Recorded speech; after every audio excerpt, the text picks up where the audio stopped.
Kenapa Palestina? Palestina kan sarang parang kini yo parang. Saat itu orang kan kembali menggunakan emas. Lima ini kalau sudah terjadi, satu-satunya negeri yang paling aman di muka bumi kata Rasulullah adalah. Jadi ini pentingnya di akhir zaman kita punya dan perlu wajib punya tempat di daerah perbukitan. Sekarang sudah dekat sekali waktunya. Seharusnya orang-orang beriman ngumpul di sana, saling jaga menjaga, lindung melindungi. Tanahnya sudah tergarap. Tausiah subuh kita yang akan disampaikan oleh Yang Mulia Guru kita Al-Ustaz Dr. Haji Zulkifli Muhammad Ali LC MPD Al-Mukarram. Kepada Al-Ustaz waktu dan tempat kami persilakan. Bismillahirrahmanirrahim. Assalamualaikum warahmatullahi wabarakatuh.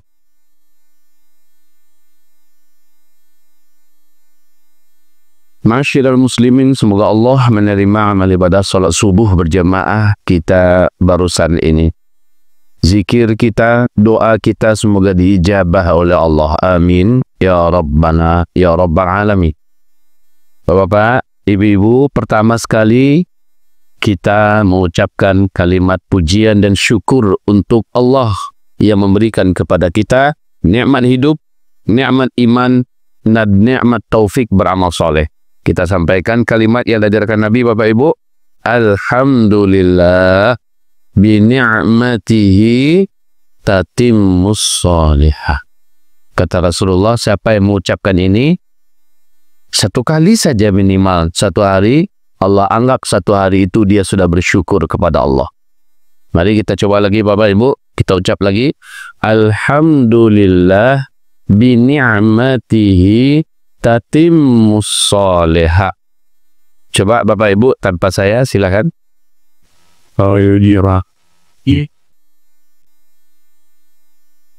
Alhamdulillah, mohon dibaca ini tiap hari.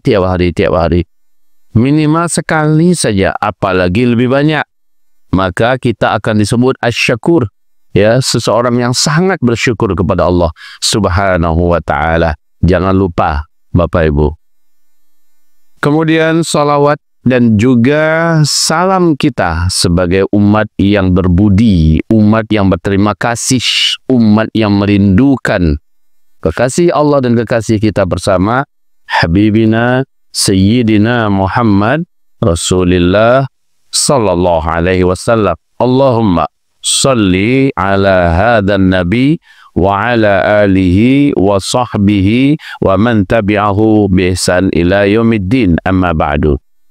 Masih dalam suasana Muharram, masih segar suasana penyambutan tahun baru Hijriah Islam. Hijriah itu adalah masdar, hijrah juga masdar. Hijrah itu kalau fi'il madhinya adalah dari hajara. Arti hajara adalah meninggalkan. Arti hajara adalah meninggalkan, menjauhi, berpindah. Pindah dari sini ke sini. Meninggalkan tempat ini menuju ke sini. Secara bahasa itu artinya hajara. Kemudian hidup ini adalah hijrah. Ini hakikat hidup adalah hijrah. Ada hijrah namanya hijrah iradi qadai. Hijrah atas kehendak sepihak dari Allah. Kita tidak bisa menolak dan mengelak. Contoh, dari rahim ibu, kita Allah hijrahkan ke dunia. Dari bayi, Allah hijrahkan kita kepada kanak-kanak, lalu kepada anak-anak, kepada remaja, kepada dewasa, beranak pinak, ya, lalu menjadi kakek nenek, lalu hijrah dari alam dunia kepada alam kubur. Ya, ini namanya hijrah iradi qadai. Kita tak bisa mengelak. Hijrah sepihak dari Allah. Maka di akhirat, hijrah iradi qadai ini Allah tak tanya. Dan Allah tak beri pahala kepada kita. Kenapa dulu kamu laki-laki? Itu hijrah iradi qadai. Ya. Kenapa kamu dulu lahir ke dunia? Allah tak tanya itu. Ya. Kenapa dulu kamu berkulit hitam? Itu iradi qadai dari Allah Subhanahu wa taala. Kenapa dulu kamu bisa jadi tua? Allah tak tanya itu. Tidak Allah tanya itu. Hijrah iradi qadai. Bapak, Ibu yang kami muliakan. Di subuh hari ini saya ingin melengkapi proses hijrah kita yang iradi qadai. Saya ceritakan dari awal. 1. Sebelum langit dan bumi Allah ciptakan, menuju kepada penciptaan langit dan bumi ini, yang paling pertama Allah ciptakan dulu kolam, pena.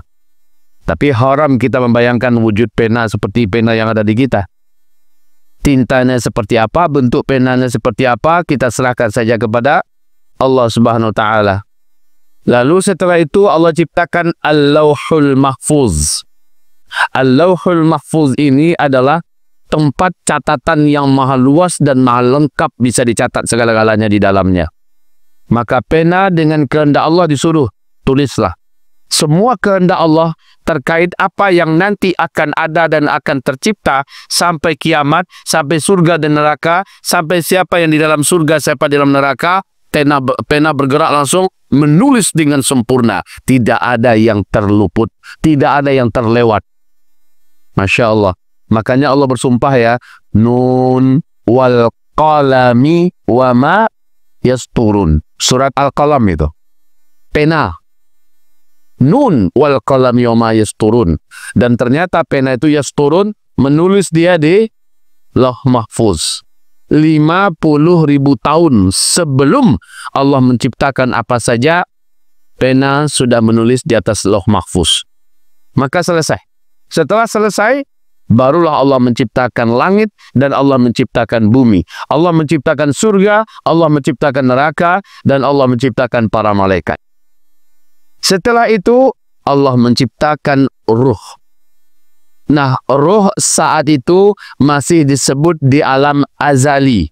Alam azali adalah alam yang belum ada apa-apa. Tak bisa gantian. Oke, tak apa-apa, fokus saja kemari. Jadi setelah Allah menciptakan Allahul Mahfuz, ya, ruh kita diletakkan di alam azali. Setelah itu Allah hijrahkan. Allah hijrahkan ruh dari alam azali ke alam arwah namanya, Pak. Alam arwah. Nah, di alam arwah ini kita belum lagi dimasukkan ke rahim ibu kita masing-masing. Di situ Allah perlihatkan kepada kita saat kita hidup nanti, perjalanan hidup kita di dunia ini Allah perlihatkan. Awas, ini jarang disampaikan oleh siapapun, jarang. Diperlihatkan oleh Allah. Kadang-kadang ada enggak Bapak Ibu merasakan seperti deja vu? Ya. Rasanya pernah saya di sini. Rasanya pernah saya melakukan ini di mana ya? Kapan ya? Kan gitu. Itu sedikit memori yang Allah tampakkan dulu pernah di alam arwah. Allah perlihatkan kepada kita perjalanan hidup kita ini. Loh. Di dalam perjalanan hidup ini ada namanya hijrah iradiyah qadhaiyah yang harus kita terima. Yang harus kita ikhlas, ridho menjalaninya, karena ini ketetapan sepihak dari Allah. Allah hanya tuntut dari kita, terimalah. Ridholah, ikhlaslah. Kan gitu ya. Tetapi dalam perjalanan hidup ini ada namanya masyiah. Ya, masyiah. Hijrah masyiiyah. Yaitu proses kita yang berpindah dengan kehendak kita. Berpindah dari akhlak buruk kepada akhlak yang baik, ya, meninggalkan akhlak yang buruk kepada akhlak yang baik. Itu kehendak kita, dan ini yang ditanya oleh Allah nanti pada hari kiamat. Allah kasih kita modal, itu akal, telinga, mata, hati yang cerdas, yang bisa memahami yang mana yang baik, mana yang buruk. Bisa kita cari tahu mana yang benar, mana yang salah. Lalu kita diproses oleh Allah. Mau nggak kamu hijrah? Namanya hijrah masyiiyah. Apa namanya? Hijrah masyiiyah, yaitu hijrah kehendak kita sendiri. Wanita hijrah dari membuka-buka aurat kepada menutup aurat. Ini ditanya oleh Allah. Kamu bisa nggak menutup aurat? Bisa ya Allah. Lalu kenapa kamu tidak menutup auratmu? Kau kan sudah tahu menutup aurat bagi wanita wajib. Iya ya Allah. Di situ nanti berat hisab kita pada hari kiamat. Yang hijrah masyiiyah ada di tangan kita. Dan ini yang menentukan kita ke surga atau ke ke neraka. Makanya orang gila tidak akan ditanya pada hari kiamat. Dari kecil dia gila. Ya, dari kecil dia gila. Dia tidak punya kemampuan untuk hijrah masyiah. Anak kecil, bayi, belum lagi akil balik, meninggal dunia, ke neraka atau ke surga? Pasti ke surga, walaupun dia anak orang Yahudi. Kenapa? Dia belum memiliki kemampuan untuk melakukan hijrah masyiah. Gitu ya. Bapak, Ibu yang kami muliakan. Hijrah masyiah adalah suatu proses pilihan dari yang tidak benar kepada yang benar. Makanya Allah turunkan dari langit kitab yang menuntun kepada jalan yang benar. Dan menjalankan isi kitab ini, di dalamnya ada hijrah masyiah. Kita mampu untuk mengikutinya, berarti meninggalkan yang tidak diinginkan oleh Allah, yang dilarang oleh Allah kepada yang Allah inginkan. Baik, sampai di sini insya Allah mudah memahaminya. Selanjutnya Bapak Ibu yang kami muliakan, tidak ada di akhirat nanti alasan. Ya Allah, ya Allah, saya tidak tahu kalau ternyata ini perintahmu. Saya tidak tahu kalau ternyata ini laranganmu. Nggak ada alasan. Kenapa begitu? Bukankah Allah modali kita dengan segala perangkat ya untuk bisa mencari tahu? Betul tidak? Dulu kita nggak tahu masalah teknologi kedokteran. Tapi karena kita semangat, kita masuk fakultas kedokteran. Ya, kita bayar, kita sediakan waktu kita. Kita menghafal menggunakan mata, menggunakan telinga, ya, menggunakan otak, kecerdasan kita, hati dan tekad. Lalu akhirnya kita jadi dokter.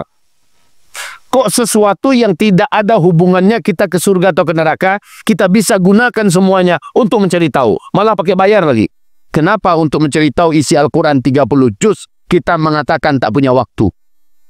Hah? Apa alasan kita untuk bisa mencari tahu isi Al-Quran 30 juz? Setiap kita nanti pasti ditanya oleh Allah, aku telah kirim surat padamu, hai hambaku. 30 juz, sekian ratus surat, sekian ribu ayat. Sudah kamu terima? Sudah ya Allah. Sudah kamu baca? Banyak kali khatam ya Allah, engkau maha tahu. Engkau pahami tidak? Bagaimana kita menjawab? Sudah paham kita Al-Quran 30 juz? Belum. Sementara kita sudah tua, akan menghadap kepada Allah. Sebentar lagi Allah tanya kita ini. Allah berkirim surat pada kita, hanya sekedar dibaca-baca, tapi kita tak paham. Allah tak mau terima itu. Makanya Allah berfirman, la taqfu ma laysa laka bihi ilmun, inna sam'a wal basara wal fuada kullu ulaika kana anhu mas'ula. Engkau tak boleh berdiam diri, stop dalam hal yang engkau banyak belum tahu dari ayat-ayatku. Pendengaranmu, mata penglihatanmu, otak dan hatimu, aku tuntut, aku tanya nanti pada hari kiamat. Kenapa tidak kau pakai untuk mencari tahu dan faham ayat-ayatku? Kita tidak dituntut wajib jadi ulama, tapi harus tahu isi Al-Quran 30 juz. Hadirin hamba-hamba Allah yang kami muliakan. Allah tak tanya nanti Bapak di hari kiamat, kamu kenapa tidak hafal Al-Quran 30 juz? Allah tak tanya. Tak hafal kita Al-Quran 30 juz, kita tidak berdosa.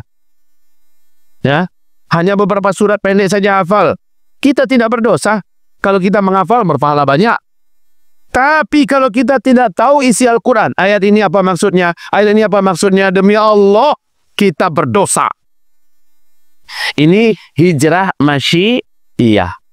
Makanya Nabi Muhammad kepada para sahabat mengatakan, sebelum kalian menyelesaikan Al-Quran, jangan kalian belajar apapun. Bahkan belajar hadis pun Nabi larang. Ketika Nabi melihat ada berkelompok-kelompok sahabat di sana, sahabat di situ, sahabat di sini, Nabi berkata, ngapain kalian?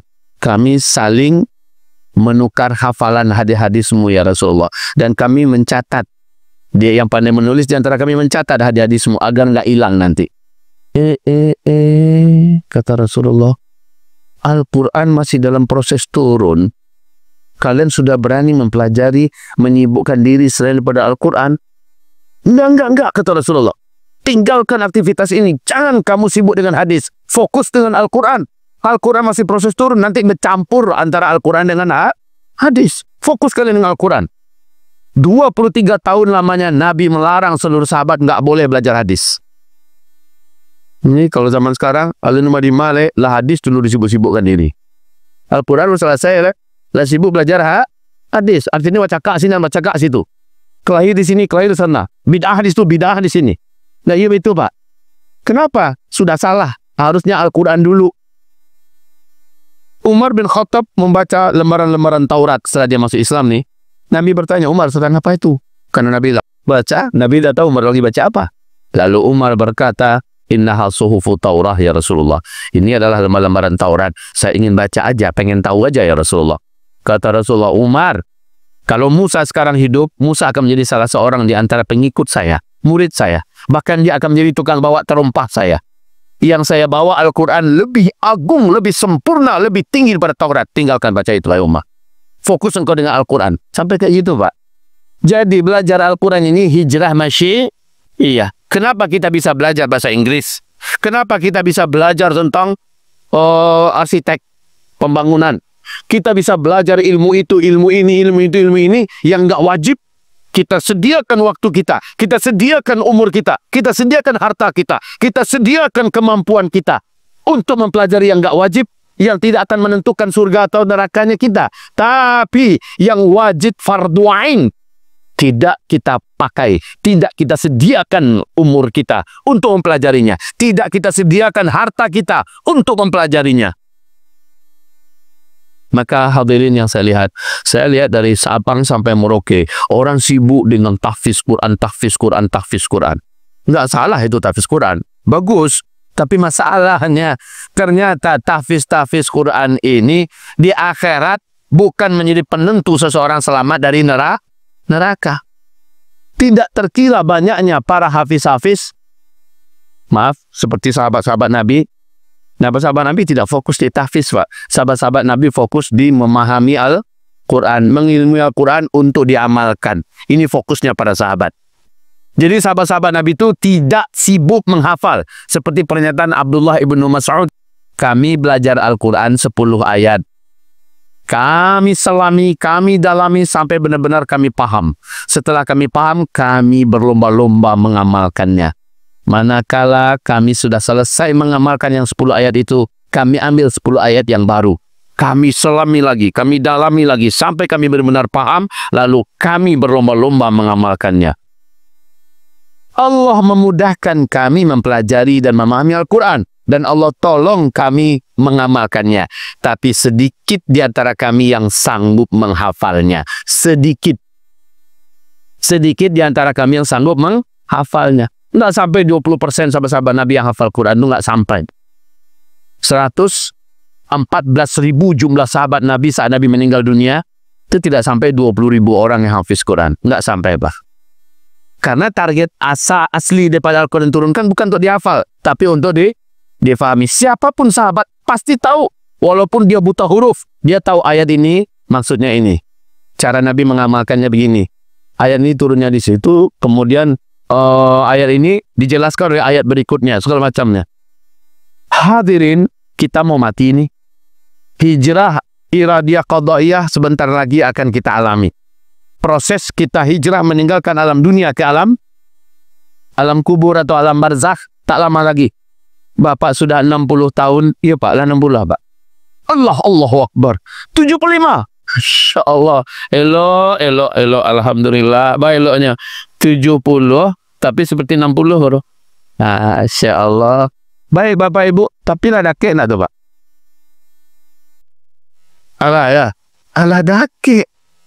Dakwalah meninggalkan dunia hitam gini. Lama mutiah. Walaupun kita lagi semir banala kuah, usia muda takkan pernah kembali. Kita sudah dekat. Kalau begitu kita punya hutang dalam hidup ini. Harus menyelesaikan Al-Quran. Saya sekarang dalam cita-cita agung dan besar. Yaitu mendirikan pusat 5P. Basisnya adalah masjid. 5P ini pusat pendidikan, pengilmuan, dan pendampingan pengamalan Al-Quran 30 juz. Siapapun bisa belajar di sini.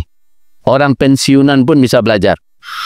Anak yang baru tamat kuliah pun sebelum berumah tangga, dia bisa belajar di sini. Apa yang dia pelajari? Bukan menghafal Quran, tapi memahami seayat demi seayat Al-Quran. Kami punya target 3 tahun selesai Al-Quran 30 juz. Orang-orang yang pensiun bisa saja menyediakan waktunya. Saya setahun sediakan waktu 40 hari. Seperti jamaah tabligh, khuruj 40 hari, khuruj 4 bulan. Khusus belajar ke mana? Ke MTT. Di mana MTT? Payakumbuh, Sumatera Barat. Apa itu MTT? Masjid Ta'limul Quran. MTQ Masjid Ta'limul Quran. Salasina juz'an fahaman wa amalan. Jadi masjid tempat pusat mempelajari Al-Quran, 30 juz pemahaman dan pengamalan. Jadi cara mengamalkannya pun kita dampingi. Ya, cara mengamalkannya kita dampingi. Seperti Nabi mengatakan, bukan begitu wuduknya, kata Nabi. Kan didampingi oleh Nabi itu. Bahkan Nabi berkata, hati-hati bisa masuk neraka wail bagi orang yang wuduknya tidak basah dan tidak dicuci di belakang mata kakinya. Sampai begitunya Nabi melihat dan mendampingi pengamalan. Ketika Nabi melihat para sahabat mengamalkan cara sholat, masih nggak karu-karuan, Nabi berkata, kumpul semuanya. Saya lihat sholat kalian suka-suka hati kalian aja, kata Rasulullah. Perhatikan ini baik-baik ya, kata Rasulullah. Lalu Rasulullah memperagakan cara sholat. Dari A sampai Z. Mulai dari gerakan sampai pada bacaan. Lalu Nabi SAW mengatakan, sudah perhatikan tadi? Sudah. Paham semuanya? Paham ya Rasulullah. Sallu kama ra'aitumuni usalli. Kalian lakukanlah. Sholatlah seperti kalian lihat saya sholat. Dalam kejadian itu, ada yang tidak hadir. Mungkin sedang di luar daerah atau apa. Orang masih sholat dengan gaya dia. Tang tek tok, tak tek tok, tak tek tok. Assalamualaikum. Assalamualaikum ya Rasulullah. Nggak mau Nabi menjawab salamnya. Ngapain kamu tadi? Sholat ya Rasul. Mudi itu sholat. Kamu tadi sholat. Sholli. Fa innaka lam tusolli. Ulang balik sholatmu. Sholat yang tadi itu belum sholat namanya tuh. Sementara sahabat-sahabat yang lain yang ikut dalam apa tuh? Roadshow atau apa namanya Nabi ketika mempertontonkan cara sholat itu. Bukan roadshow ya. Ketika Nabi sedang show memperlihatkan cara sholat, ada beberapa sahabat yang sedang di luar daerah. Jadi orang itu masih sholat dengan gaya dia. Ketika dia datang, sholat tak tek tok, begitu cepatnya, laju, Masya Allah ya. Memang di kampung kami ada begitu Pak. Kami lah pasih sholat. Jadi membaca Al-Fatihah itu sangu Pak.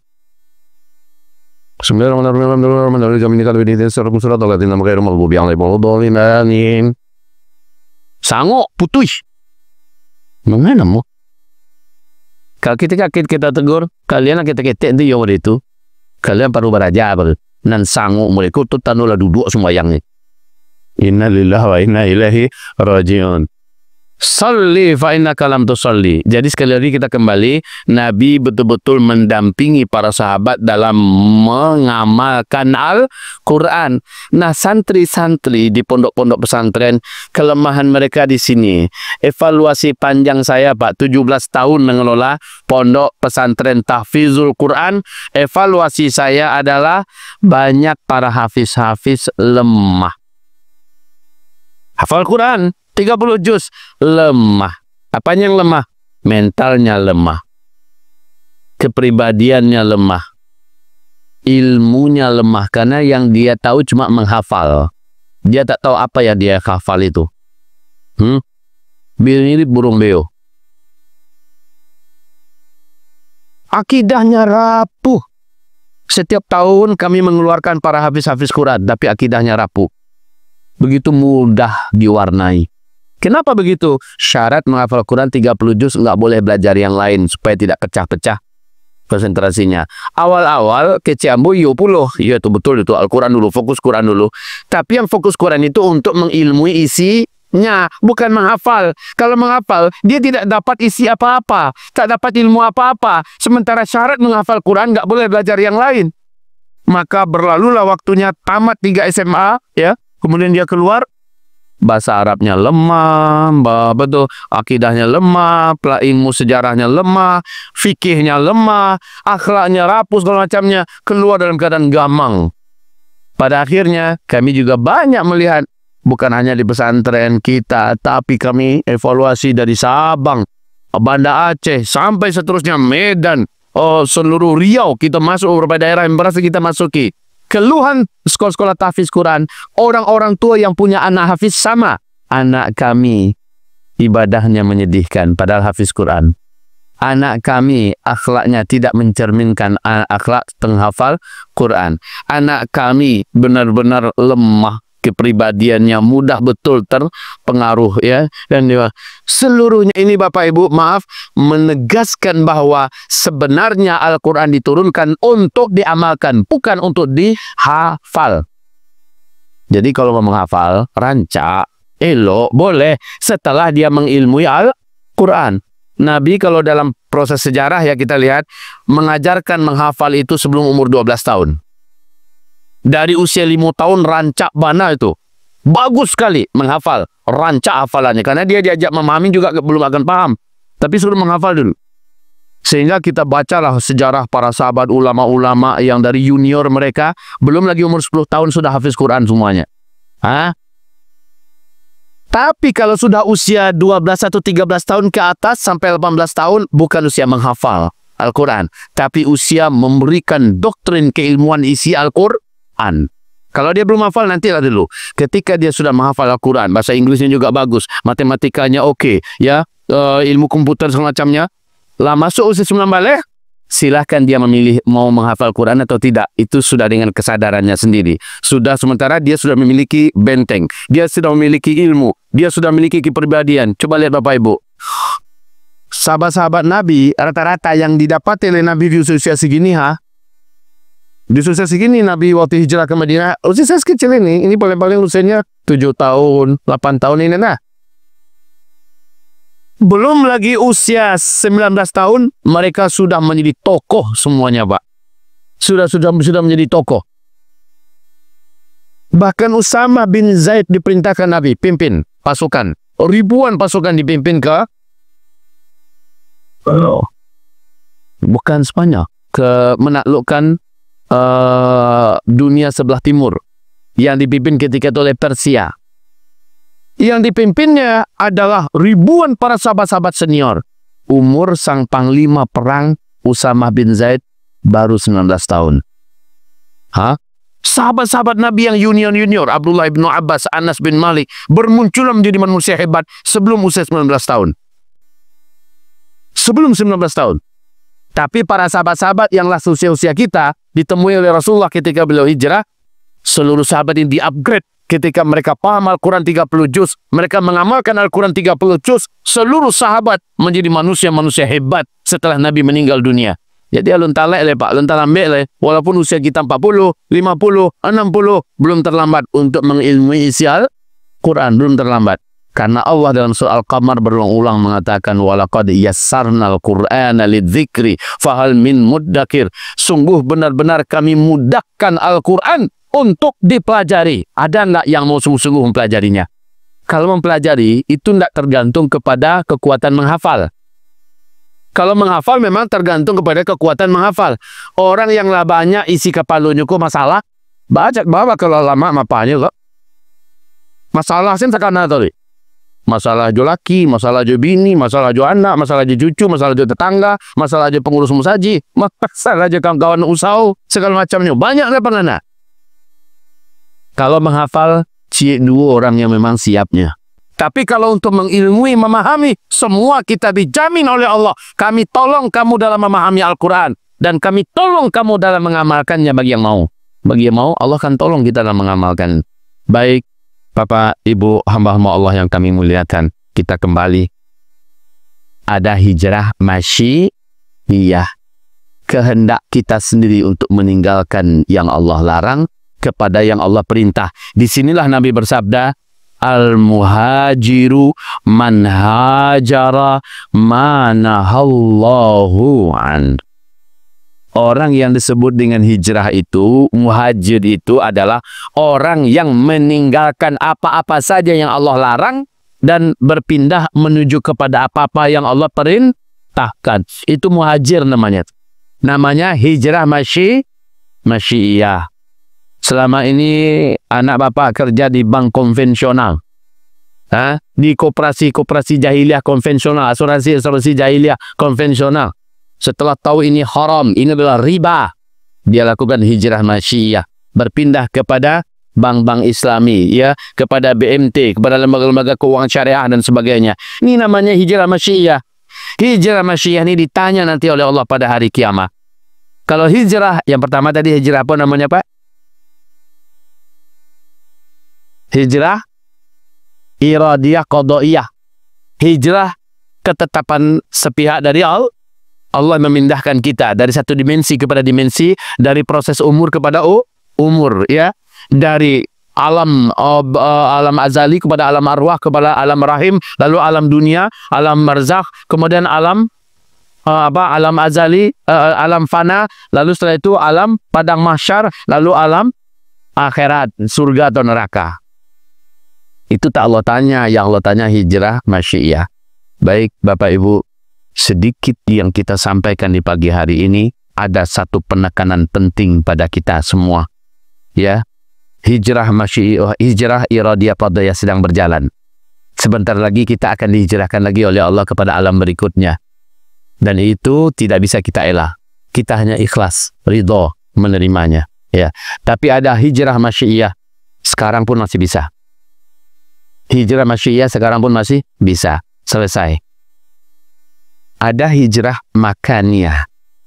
Hijrah makaniyah. Apa itu hijrah makaniyah? Hijrah tempat. Hijrah tempat. Ini terjadi hijrahnya Nabi Ibrahim dari Babilonia ke Makkah. Dari Yerusalem, Palestina, hijrah ke Makkah. Ya. Kemudian hijrahnya Nabi Musa dari Mesir, ya, menuju ke daerah Wadil Muqaddasi Tuwa, lalu menuju ke daerah Urshalim atau Yerusalem, Palestina. Hijrahnya Nabi Muhammad SAW dari Mekah ke Taif, hijrahnya dari Mekah ke Madinah. Ini namanya hijrah tempat. Kata Nabi, setelah futuh Mekah, penaklukan Mekah, tidak ada lagi hijrah tempat. Kenapa? Hijrah dari negeri kafir, itu Mekah, negeri yang memerangi kaum muslimin, ke negeri iman, Madinah Al-Munawwarah. Setelah Mekah ditaklukkan, Mekah juga menjadi negeri iman, maka tidak ada lagi hijrah, tak ada lagi tuntutan untuk hijrah. Kalau di Mekah sudah bisa dijalankan syariat Allah 100%, di Madinah juga sudah bisa dijalankan syariat Allah 100%, tidak ada lagi hijrah dalam rangka lari menyelamatkan iman, udah nggak ada lagi. Kebutuhan itu sudah tidak ada di masa itu, Bapak Ibu, di masa itu. Tapi di akhir zaman akan datang lagi hijrah dan hijrah. Mau dia orang di Xinjiang kini, Cina, Yubana diperkosa agamanya, Pak, Bapak Ibu. Agama mereka betul-betul diperkosa. Siapa yang puasa ketahuan ditangkap, yang sholat ketahuan ditangkap, dimasukkan penjara. Bahkan ada disiksa, anak-anaknya diambil, kemudian dicuci otaknya, dipulangkan nanti ke kampung halamannya, memurtadkan orang-orang tuanya, atau membunuh orang tuanya. Jadi hidup di Xinjiang, Cina pada hari ini sangat tersiksa agama kita, membahayakan. Wajib hijrah ketika itu. Namanya juga hijrah masyiah iradiyah makaniyah. Bergabung nilai. Dengan keinginan kita, dengan pilihan kita, kita melakukan hijrah dari satu tempat kepada tempat yang mengamankan iman kita. Ya. Tapi nanti secara global di akhir zaman akan terwujud kembali hijrah masyiah. Baka stop awak. Mebona jub yaman surang lemah ya. Hijrah masyiah, hijrah masyiah makaniyah digabung. Kita secara kehendak kita sendiri harus hijrah di akhir zaman dari tempat kepada tempat yang Allah rekomendasikan. Di akhir zaman tempat hijrah yang Allah rekomendasikan, satu, Palestina. Kenapa Palestina? Palestina kan sarang parang kini yo parang.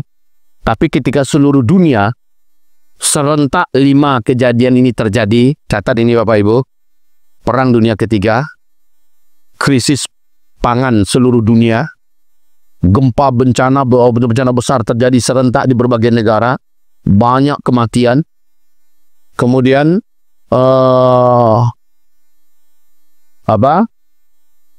Perang Dunia Ketiga, oh ya, hancurnya Amerika dan Eropa. Ini kalau terjadi serentak yang 5 ini, pilihan hijrah kita cuma satu, Palestina.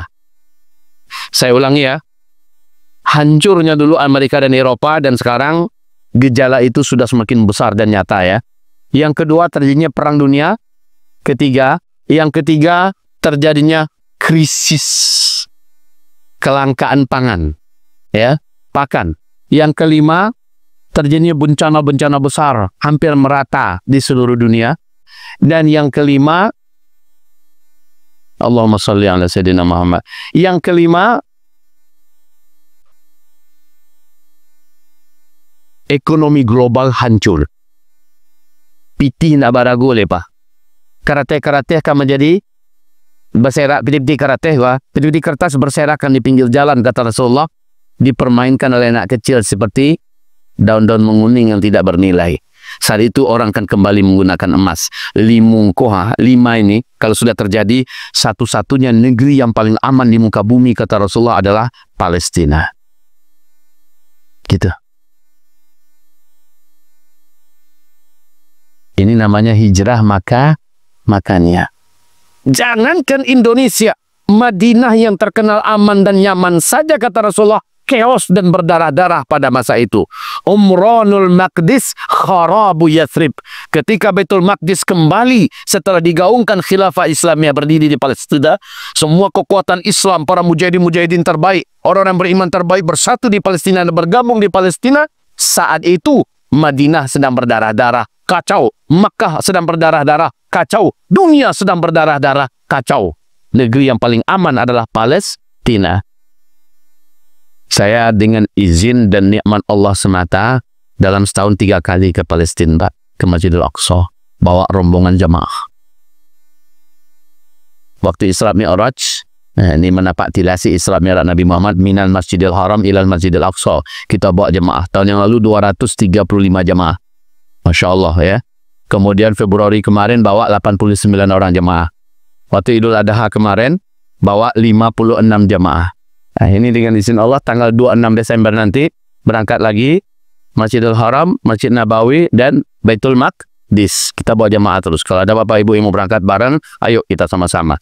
Nah, di situ Bapak Ibu, mungkin Bapak bertanya sekarang, di mana kami tinggal nanti di Palestina kalau kami hijrah ke situ? Wallahi, 96% Palestina sekarang sudah dikuasai oleh Israel. 96%, sisa 4% aja lagi. Yang 4% itu adalah Gaza hari ini.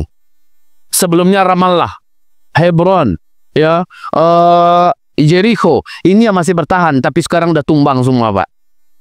Negeri-negeri yang sudah dikuasai oleh Israel disulapnya, Pak, menjadi negeri yang megah. Wah, jalan-jalan rayanya lebih hebat daripada tol-tol kita. Seperti tempat pelepasan pesawat, Pak, di airport. Mewah-mewah jalannya. Gedung-gedung tinggi pencakar langit. Palestina disulap segila-gilanya oleh Israel menjadi kota yang mengalahkan Eropa hari ini, Pak. Jangan salah-salah. Yang Pak lihat di TV-TV itu daerah yang masih dikuasai oleh otoritas Palestina. Tapi secara umum, Palestina sudah ikhlas betul. Dan mereka, orang Israel, mengharamkan kita menyebut nama Palestina. Ya. Mereka hanya boleh memperbolehkan kita menyebut Yerusalem.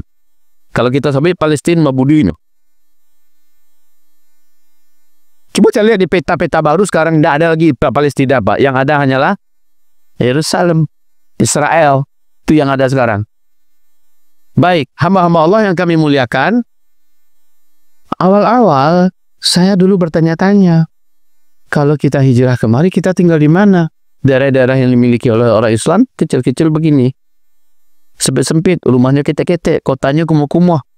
Ya, di mana kami akan hijrah nanti kemari? Tapi baru setahun ini semacam Allah ilhamkan kepada kami sebuah pemikiran. Hadis sahih Imam Muslim, Nabi perintahkan umatnya di akhir zaman yang beriman, yang kuat imannya, hijrah kamu ke Palestina. Kata Rasulullah SAW, Allah berkata kepada bumi Syam, engkau adalah bumi pilihanku. Di akhir zaman aku akan keluarkan darimu orang-orang yang tidak baik dari makhluk-makhlukku, dan aku akan masukkan ke dalammu hamba-hambaku yang beriman, hamba-hamba pilihanku. Tamanung membaca hadis itu, termenung, terkesima, takjub. Kenapa? Berarti Israel akan hengkang. Orang-orang yang jahat-jahat dari Palestina akan dikeluarkan oleh Allah. Lalu jutaan rumah-rumah rancak, rumah-rumah elok, rumah-rumah mewah hari ini, seluruhnya Allah sudah siapkan untuk dihuni oleh orang yang beriman yang hijrah ke sana. Allahu Akbar. Maka sejak itu saya melihat orang Israel lagi gila-gila membangun sekarang. Bangun terus. Bangun terus. Kalian sedang membangun untuk kami. Allah sedang memperbudak Bani Israel membangun dengan segala sumber daya mereka punya, tapi nanti yang menempati adalah orang-orang beriman yang hijrah ke sana. Jadi jangan comeh ini orang Pekumbuah. Ijan comeh, jangan khawatir. Kita ke sana nanti tinggal di mana? Allah yang sudah menyediakan tempat. Yang paling pantas sekarang kita diskusi adalah pantaskah? Itu pertanyaannya, kita untuk dipilih oleh Allah ke sana. Jawabannya adalah pantaskan dirimu untuk menjadi terpilih. Itu ya. Pertanyaannya, pantaskah diri kita untuk dipilih oleh Allah menjadi hamba pilihannya yang tinggal di sana di akhir zaman? Jawabannya adalah pantaskan dirimu di mata Allah untuk menjadi orang yang terpilih. Itu ya. Oh Buya, kami tak sanggup ke Palestina. Tak pandai bahasa, tak punya pitish. Bahasa Arab nggak pandai. Jalan dan jalur menuju ke sana tak ada. Komandan kami nanti ke sana siapa? Jadi betul-betul rasanya berat bagi kami ke sana. Sementara kami ingin selamat. Iman kami, keluarga kami, harta kami. Ada nggak solusinya? Nabi juga bersabda, ini masuk hijrah masyiiyah makaniyah yang terakhir. Kata Rasul, orang beriman yang paling selamat di akhir zaman adalah orang-orang beriman yang hijrah dari tempat-tempat tinggalnya, membawa keluarganya, membawa hartanya ke daerah perbukitan.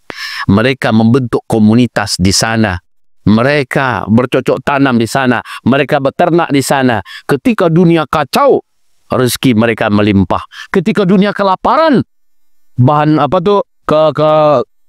kesiapan dan kesiagaan pangan mereka ada. Ketika manusia menyerang ke sana kemari, mereka karena orang-orang beriman yang berkumpul sudah saling kuat menguatkan dan jaga-menjaga. Jadi ini pentingnya di akhir zaman kita punya dan perlu wajib punya tempat di daerah perbukitan, bukan gunung-gunung meletus ya, tapi daerah perbukitan. Sebenarnya hal seperti ini sudah lama saya sampaikan. Pak Haji Isra dan keluarga sudah lama mendengar ini. Sekarang sudah dekat sekali waktunya. Seharusnya tiap provinsi pemerintah yang mempersiapkan daerah-daerah itu, tapi pemerintah sudah sibuk dengan urusannya sendiri.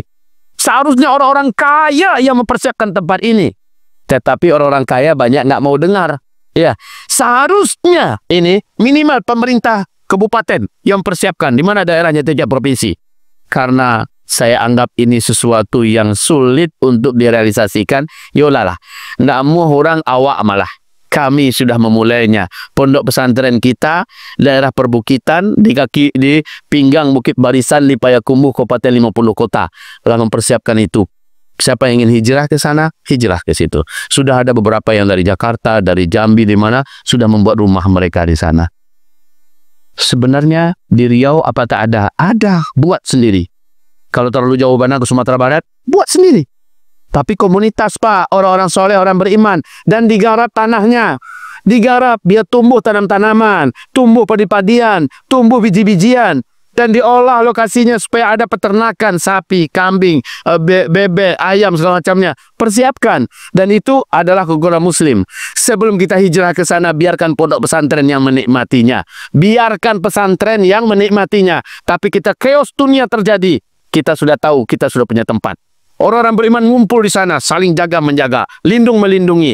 Tanahnya sudah tergarap, hewan ternaknya sudah siap, dan kita bisa saling bertahan hidup. Di akhir zaman, yang selamat kata Rasulullah adalah yang lari ke bukit-bukit, membawa keluarganya, membawa hartanya, membawa ternaknya. Dan mereka menyelamatkan diri, iman, keluarga, nyawa, kehormatan di situ. Jadi ini hijrah masyiiyah makaniyah akhir zaman. Nggak bisa ke Palestina, bisa di daerah sendiri. Tapi buat komunitas begitu. Inilah dia yang dapat kami sampaikan kepada Bapak Ibu. Pagi hari ini silakan sholat sunat syuruk. Rebutlah dan raihlah pahala umroh dan haji full. Barakallahu fina fikum. Mari kita baca surat Wal Asri. A'udzubillahi minasyaitonirrajim. Bismillahirrahmanirrahim. Wal asri innal insana lafi khusr إلا الذين آمنوا وعملوا الصالحات وتواصوا بالحق وتواصوا بالصبر اللهم ارحمنا بالقرآن وصدق الله العظيم. Kita baca doa kafaratul majlis. Subhanakallahumma wa bihamdika asyhadu an la ilaha illa anta astaghfiruka wa atubu ilaik. Wabillahi taufiq wal hidayah. Wassalamu alaikum warahmatullahi wabarakatuh.